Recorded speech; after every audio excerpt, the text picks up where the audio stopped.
The following video is based on a real New York case law. The plaintiff was injured while installing gutters on the defendant's house when the ladder provided by the defendant broke, causing the plaintiff to fall. As a result of the fall, the plaintiff sustained fractures to his left calcaneus or heel bone. The injury required open reduction internal fixation surgery, which involved removing the fractured bone pieces, fitting them back together like a puzzle, and securing them with a plate and screws. Post-surgery, the plaintiff was prohibited from bearing weight on his foot for 10 weeks and experienced ongoing pain, burning sensations, and limited mobility. Continuing to have numbness, pain, and restricted motion nearly 7 years later, the impact on his life was profound.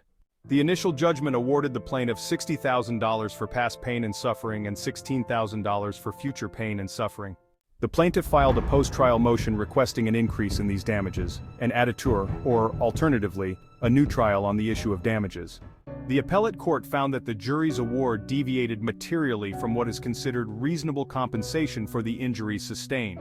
The appellate court modified the judgment by granting a new trial solely on the issue of damages, unless the defendant agreed to increase the award to $150,000 for past pain and suffering, and $125,000 for future pain and suffering.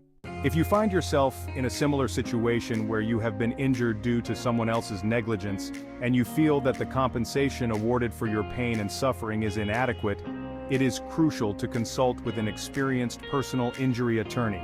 This case demonstrates the importance of presenting clear and compelling evidence of the extent and impact of your injuries, as well as the long-term effects on your life.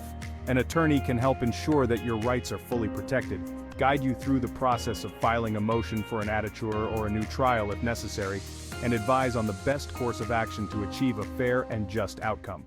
For more details, check out the video description. Please like, share, and subscribe for more updates on U.S. case law. Thank you for watching.